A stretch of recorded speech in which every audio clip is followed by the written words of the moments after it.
Are you ready to jump into the unknown and explore a world beyond your imagination? A world that tests your luck and is beyond limits. But the question is, are you ready to jump? If it is a yes, then you have jumped into the world of ultimate entertainment. Welcome to YOLO 247, a place of fun, indulgence, and endless surprises.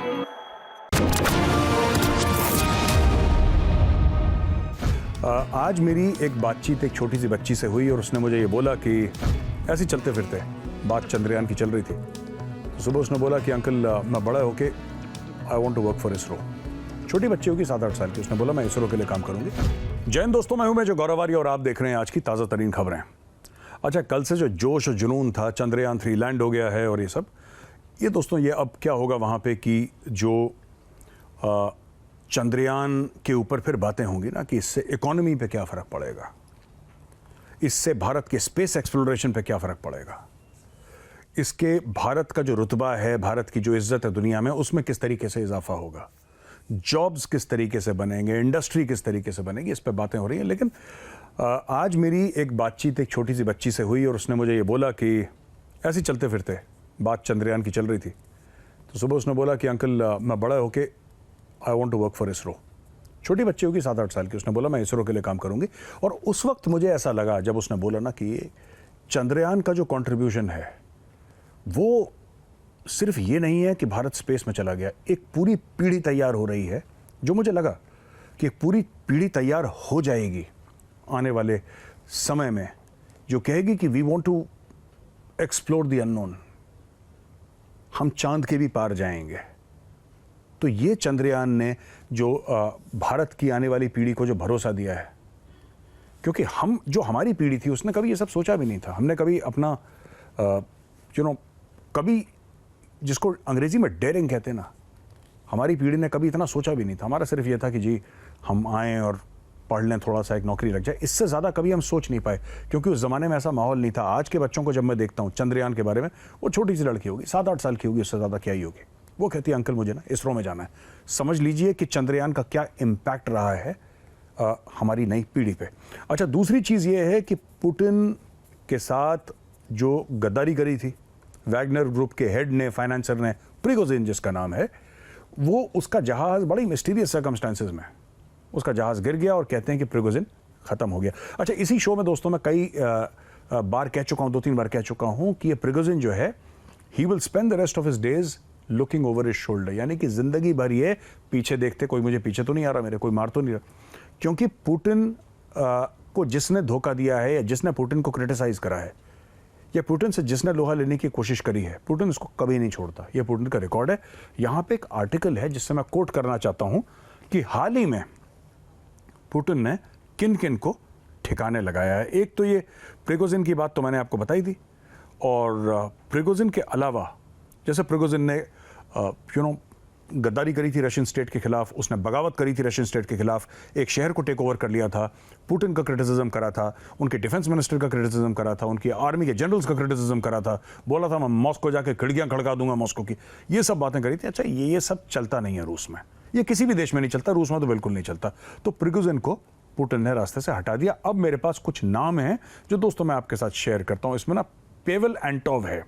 पेवेल Antov एक Russian businessman था बहुत बड़ा, जो Putin के war को, जो Ukraine में war है, उसको उसने काफ़ी क्रिटिसाइज़ करा और उसने काफ़ी बोला कि ये वॉर गलत है और ये नहीं होना चाहिए। वो भारत आया था। भारत में अचानक ऐसा पता लगा, 65 साल का आदमी था ये पेवेल एंटोव, पता लगा किसी होटल की खिड़की से नीचे गिर गया ये। अच्छा, पुतिन भी जब किसी को मारते हैं, रशियंस की आदत है, जब भी किसी को मारते हैं तो आसान मौत बहुत कम लोगों को मिलती है कि गोली मार दी, ये कम होता है। ये अजीबोगरीब तरीके से लोगों को मारते हैं, जैसे ये, और इसने शराब भी नहीं पी रखी थी। तो ऐसा कैसे हो सकता है कि आदमी अचानक रात को ये बोले कि चलो यार let me test the laws of gravity, मैं बैल्कनी से छलांग मारता हूं और देखता हूं कि मैं उड़ूंगा कि मैं गिरूंगा। ऐसा तो नहीं होता है, लेकिन ये गिरे और इनकी डेथ हो गई। इनका नाम था पेवेल एंटोव।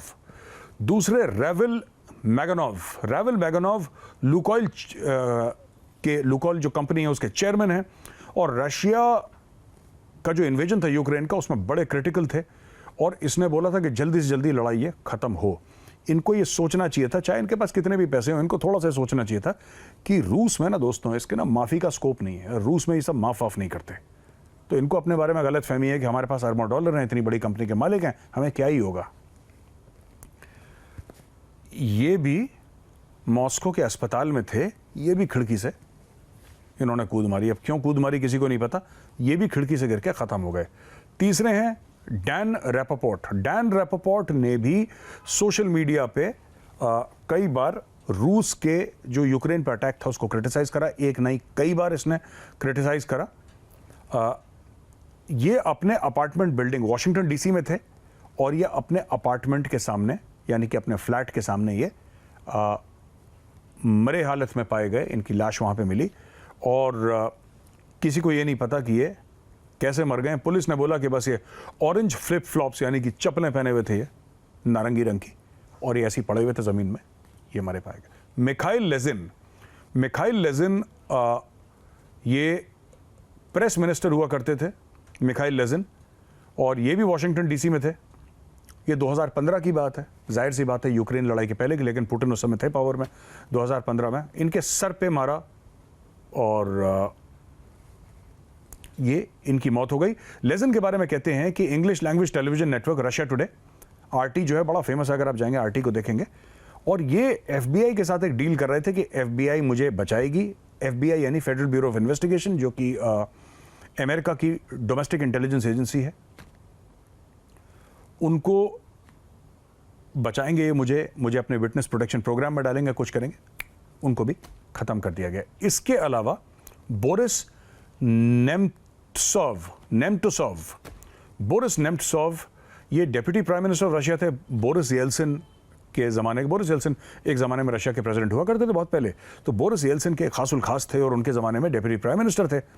और इन्होंने पुतिन के ऊपर ये आरोप लगाया था कि जो बड़े बड़े ओलिगार्क्स हैं, जो बड़े बड़े बिजनेसमैन हैं, बड़ी बड़ी बिजनेस फैमिलीज़ हैं जो कि कंट्रोल करती हैं रशिया को, उनको ओलिगार्क्स कहते हैं रशिया में, ये जो पुतिन है उनके पेरोल पे है, उनकी बातें करता है, उनके लिए ही पॉलिसीज़ बनाता है, उनका हुक्म बजाता है।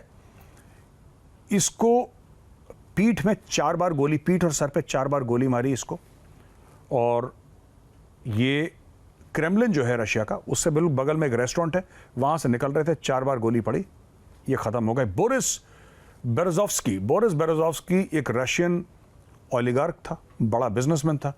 ये ब्रिटेन भाग गया, इसकी पुतिन से लड़ाई हो गई थी, और जब ये एग्जाइल में था, जब ये एग्जाइल में रहता, अगर चुप रहता, इसका कुछ नहीं हुआ, वहाँ से इसने बातें करना शुरू करी कि मैं पुतिन की सरकार में गिरा दूंगा।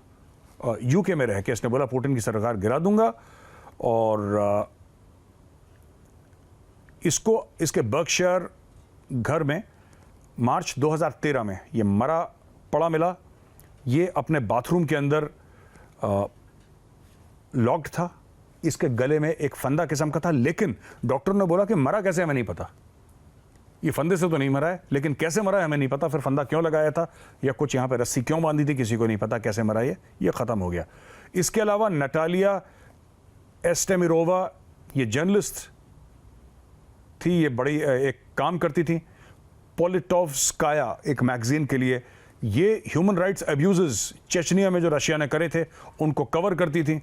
इनको अपने घर से उठा लिया गया और इनके सर पे एक गोली मारी, इनकी हत्या कर दी रूस में। इसके अलावा स्टैनिस्लाव मेरेकेलोव और एनास्तासिया बुरुबोवा, ये ह्यूमन राइट्स लॉयर थे, इनको गनमैन ने मार दिया। ये अलेक्जेंडर लेविटेंको पोलोनियम से पॉइजनिंग कर दी इनकी, पोलोनियम 210 से, ये डेडली पॉइजन था, इससे ये चाय में इनके जहर डाल दिया। फिर एना पोलित्स्कोवाया, इनको मार दिया। ये एक के बाद एक दोस्तों, ये 1 घंटे का प्रोग्राम हो जाएगा अगर मैंने सारे नाम बताए जो पुतिन ने मारे हैं जिनको, ठीक है, ये बहुत लंबा प्रोग्राम हो जाएगा, लेकिन मैं सिर्फ आपको बता रहा हूं एक के बाद एक जिसने पुतिन की उसके साथ गद्दारी करी या पुतिन की तनकीद करी, क्रिटिसाइज करा, पुतिन ने उसको मरवा दिया। वहां पे साफ सीधा रूल है, और कौन किसने मरवाया ये भी आज तक पता नहीं लगा। लोग कहते हैं कि यार पुतिन नहीं मरवाया होगा क्योंकि इसने पुतिन के खिलाफ बात करी थी, लेकिन प्रूफ आज तक नहीं मिला। इतनी सफाई से पुतिन ने कत्ल करवाया। पुतिन की ट्रेनिंग हुई थी केजीबी, जो एक ज़माने में रशिया की सीक्रेट सर्विस हुआ करती थी, केजीबी, बड़ी खतरनाक, बहुत ही खौफनाक केजीबी। उस केजीबी में लेफ्टिनेंट कर्नल हुआ करता था, बाद में एफएसबी का ये हेड बना व्लादिमीर पुतिन, फिर रशिया में प्राइम मिनिस्टर बना, फिर प्रेसिडेंट बना। काफ़ी इसका जिसको कहते हैं खौफनाक सफ़र रहा है, और खौफनाक सफ़र ऐसे रहा है कि जो इसके खिलाफ खड़ा हुआ, पुतिन ने उसकी हत्या करवा दी, और हत्या करवाते करवाते आज व्लादिमीर पुतिन जो है वो रशिया का राष्ट्रपति है। तो दोस्तों, I hope you like this video. अगर आपको वीडियो पसंद आए तो लाइक का बटन जरूर दबाइएगा। मैं कल फिर हाजिर हूँगा एक नई वीडियो के साथ। तब तक के लिए जय हिंद।